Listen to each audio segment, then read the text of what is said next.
Birthday po ngayon ng ating simbahan.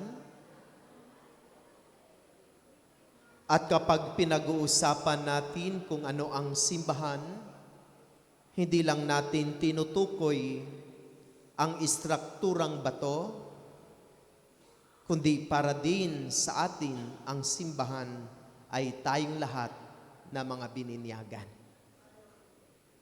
Dahil tayong lahat ay narito ngayon, mga bininyagan, at dahil birthday ng simbahang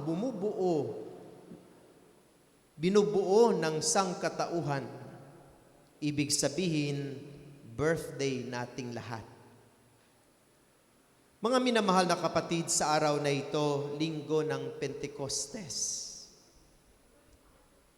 Pagkatapos ng 5 araw ng muling pagkabuhay ng ating Panginoon, ay isinugo niya ang kaniyang banal na Espiritu.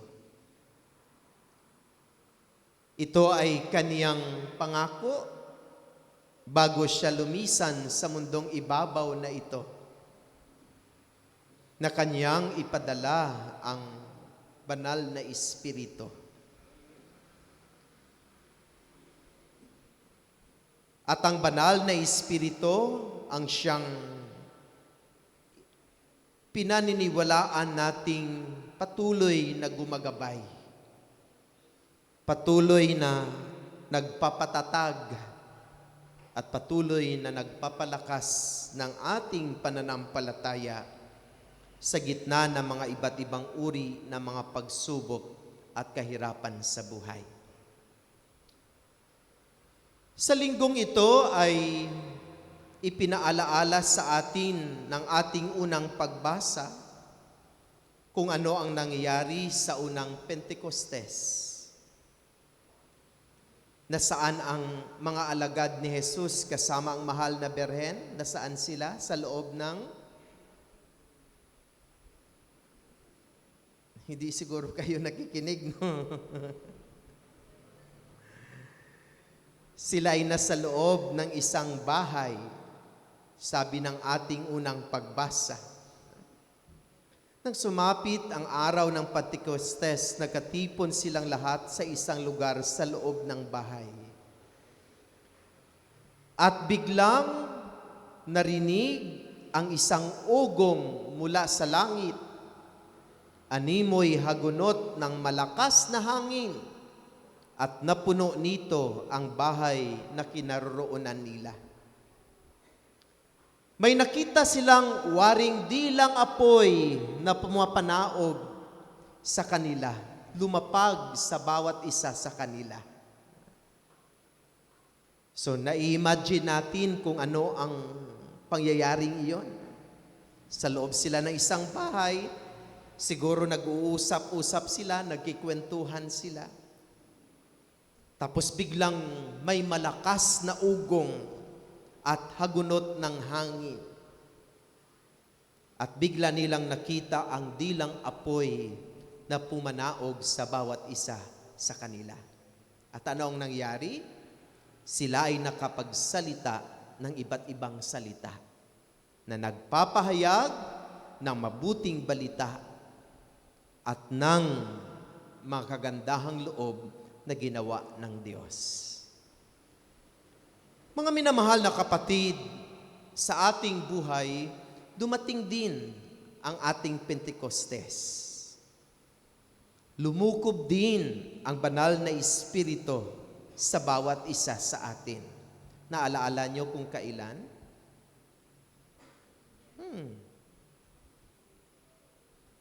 Nung tayo ay bininyagan, at tayo ay kinumpilan. Kalimutan nyo yung seminar nyo sa binyag at seminar ninyo sa kumpil. Sa pamamagitan ng sakramento ng binyag at sa pamamagitan ng sakramento ng kumpil, ay tinanggap din natin ang banal na Espiritu. Lumukob din sa atin ang banal na Espiritu. Tayo ay naging bagong tao, nabuhay tayo muli sa banal na Espiritu. Kaya mahalaga ang sakramento ng binyag at ang sakramento ng kumpil. Dahil sa sakramento ng binyag, tayo ay nagiging anak ng Diyos at nilukuban tayo ng banal na Espiritu. At sa sakramento ng kumpil, confirmation, para bagang pinatutuhanan na tayo ay naging anak ng Diyos. Kino-confirm na tayo ay mga anak ng Diyos sa paglukob sa atin ng banal na Espiritu. Kaya ang tanong ko ay, kailan ito nangyari sa iyong buhay? Kailan ka bininyagan? Kailan ka bininyagan? Very important po iyon na araw sa ating buhay na hindi natin dapat kinakalimutan. Dahil sa araw na iyon, tayo ay naging Kristiyano, tayo ay naging anak ng Diyos. Ako ay bininyagan noong November 8, 1973. Kailan kayo kinumpilan? Ako ay kinumpilan noong February 2, 1985. 12-year-old po ako that time. Nakakalimutan niyo ang mga mahalagang araw na ito sa inyong buhay. Itong mga araw na lumukob sa atin ang banal na Espiritu. Alam niyo ano ang ginawa ko para hindi ko makakalimutan? Yung aking baptismal certificate ay aking pina-frame at inilagay ko sa taas ng aking altar. Kaya tuwing manalangin ako, naalaala ko nung kailan ako naging anak ng Diyos. At sana sa araw-araw kong pamumuhay, pinatutunayan kong talagang anak ako ng Diyos. At kinonfirm ako nung tinanggap ko ang sakramento ng kumpil. Mga minamahal na kapatid, kung tinanggap natin ang banal na Espiritu sa sakramento ng binyag at sa sakramento ng kumpil, kamusta naman ang banal na Espiritu na ating tinanggap? Ano ang ginawa natin sa banal na Espiritu na ating tinanggap matagal ng panahon? Siya ba ay hinayaang nating pumatnubay sa ating pang-araw-araw na pamumuhay? Siya ba ay hinayaan nating gumabay sa ating buhay paglilingkod at pagpapalago ng ating buhay pananampalataya? O sa ibang katanungan, makikita ba sa ating buhay na sumasa atin ang banal na Espiritu? Tingnan nyo nga ang mukha na inyong kapatid, na inyong kapwa, na inyong katabi, kung filled ba siya ng Holy Spirit. Is he or she filled with the Holy Spirit? Nasa sa kanya ba ang banal na Espiritu?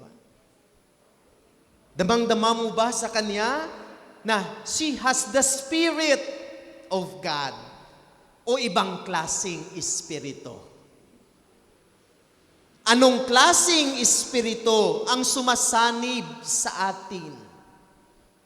Anong klaseng Espiritu ang pinapalukob natin sa ating buhay at pinatitira natin sa ating mga puso?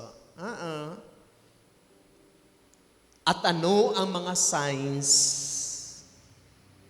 na paari nating sabihin na sumasa kanya ang banal na Espiritu? What are the signs that we are filled with the Holy Spirit?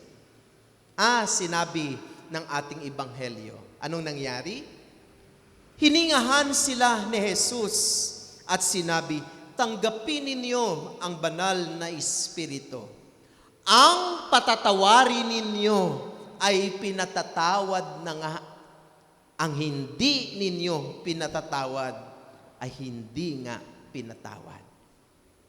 Ibig sabihin, masabi natin na tayo ay napuspos ng banal na Espiritu kung marunong tayong magpatawad. dahil sumasa atin ang kababaang loob. Ibig sabihin, lumulukob ba sa atin ang espiritu ng kababaang loob upang tayo ay makapagpatawad? O anong klaseng espiritu ang lumukob sa atin? Baka pride. Kaya hanggang ngayon, hindi pa rin nakakapatawad. Tumahimik bigla. Bato-bato sa langit, ang matangaan, huwag magalit. Yun ang sabi ng gospel Sabi ni Jesus, tanggapin niyo ang banal na espiritu. Ang patawarin ninyo ay pinatawad na nga. Ang hindi ninyo pinatatawad ay hindi nga pinatawad. Ibig sabihin, we will be filled with the Holy Spirit if we know how to forgive. Kapag marunong tayong magpatawad, sumasa atin ang banal na espiritu. Dahil ang espiritu ng kababaang loob ay pinapahari natin sa ating puso at sa ating buhay. Naalaala ko tuloy si Pope John Paul II. Si Saint John Paul II, yung Santo Papa natin dati. Diba? In-assassinate siya. Binaril siya, diba? Tapos anong ginawa niya sa taong nagbaril sa kanya? Diba? Binilanggo. Anong ginawa niya? Pinuntahan niya sa bilangguan. Kanya pang niyakap at kanyang pinatawad. Kaya damang-dama natin kay Pope John Paul II ang holiness of his life. Diba kahit malayo siya, parang ma-feel natin na siya ay filled with the Holy Spirit. Because in his heart ay naghahari, lumulokob ang espiritu ng kababaang loob. At isa sa bunga ng kababaang loob ay marunong magpatawad. Ano pa ang signs that we are filled with the Holy Spirit? Narinig natin sa ating unang pagbasa. Pagkatapos nilang nakita na mayroong dilang apoy na lumulukob sa bawat isa sa kanila, anong ginawa nila? Sila ay nagpahayag ng mabuting balita sa iba't ibang wika. Ibig sabihin, kapag tayo ay nagpapahayag ng magandang balita, hindi tayo natatakot na ipahayag ang katotohanan at ang mabuting balita. Sumasa atin ang banal na espiritu. At sabi ko nga, ang pagpapahayag ng mabuting balita ay hindi lamang sa pamamagitan ng salita, kundi sa bawat mabubuting gawa. Ibig sabihin, sa tuwing tayo ay gumagawa ng kabutihan ng may pagmamahal at naging mabuting balita ito sa ating kapwa, we are filled with the Holy Spirit. Sa bawat kabutihan ng may pagmamahal na ating naipadama sa ating kapwa, na ipapahayag natin ang mabuting balita. At makagawa lamang tayo ng kabutihan sa ating kapwa kapag sumasa atin ang banal na espiritu. Ano pa ang sign na sumasa atin ang banal na espiritu? Sa second reading, ano ang sabi ng ating second reading? Iba-iba ang kaloob na ibinigay sa Diyos. Ngunit iisa lamang ang espiritong nagkakaloob ng mga ito. Iba't ibang paraan ng paglilingkod, ngunit iisa lamang ang Diyos na pinaglilingkuran. Ano ibig sabihin? Each one of us was given gifts from the Holy Spirit. Ang bawat isa sa atin ay mayroong pinagkalooban ng mga biyaya, ng mga karisma, biyaya ng mga talento natin. Yung mga talents natin, yung mga charisms natin, they are gifts from the Holy Spirit. At sumasa atin ang banal na espiritu kung itong mga gifts at mga charism natin ay ating ibinabahagi para sa kabutihan ng lahat.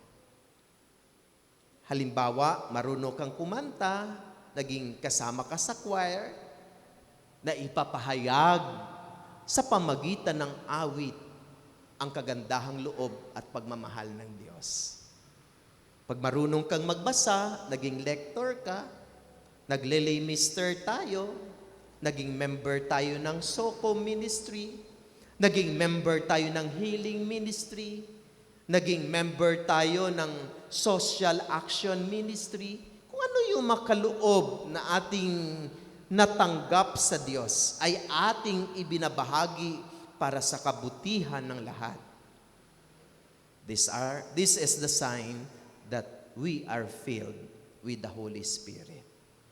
Na hindi natin tinatago, hindi natin inaangkin para sa ating sariling kapakanan lamang ang makaloob at biyaya na ibinigay sa atin ng Diyos. And lastly, sa second reading, sabi ng ating second reading, iisa lamang ang Diyos na sumasalahat ng taong gumagawa ng ayon. Sapagkat si Kristo'y tulad ng isang katawan na may maraming bahagi, bagamat binubuo ng iba't ibang bahagi, iisa pa rin ang katawan. Sumasa atin ng banal na Espiritu kapag itinataguyod natin ang pagkakaisa. Pagkakaisa tungo sa kabutihan. We are one body, but we have many parts. Diba? Sabi na, ang sakit ng kalingkingan ay sakit ng buong katawan. Because each one of us is united to one another. Kaya, sumasa atin ang banal na Espiritu kapag itinataguyod natin ang pagkakaisa tungo sa kabutihan.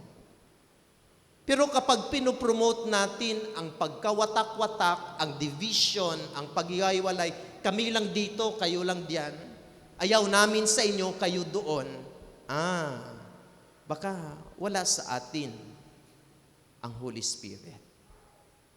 Dahil ang itinataguyod ng banal na Espiritu ay pagkakaisa kahit tayo ay magkakaiba.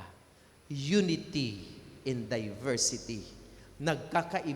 Magkakaiba tayo, subalit nagsusumikap na magkaisa dahil tayo ay iba't ibang bahagi ng isang katawan.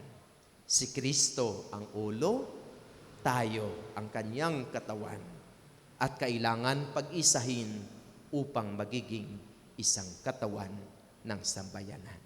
So mga minamahal na kapatid, naway sa pamagitan ng banal na misa, mulit-muli tayo ay napapaalalahanan na sa ating buhay, dumating din ang araw ng Pentecostes. Noong tayo ay binyagan, noong tayo ay kinumpilan, tinanggap natin ang banal na Espiritu. At ang katanungan ay, pagkatapos nating tanggapin ang banal na Espiritu, ano ang nangyari sa ating buhay? Sana sumasa atin ang Espiritu ng Panginoon. At sa atin lamang kung tayo ay marunong magpatawad, kung ipinapahayag natin ang mabuting balita, kung ibinabahagi natin ang makaloob na ibinigay sa atin tungo sa kabutihan ng lahat, at kung itinataguyod natin ang pagkakaisa tungo sa kabutihan. Sumasa atin ang banal na Espiritu upang ipahayag ang mabuting balita. Amen.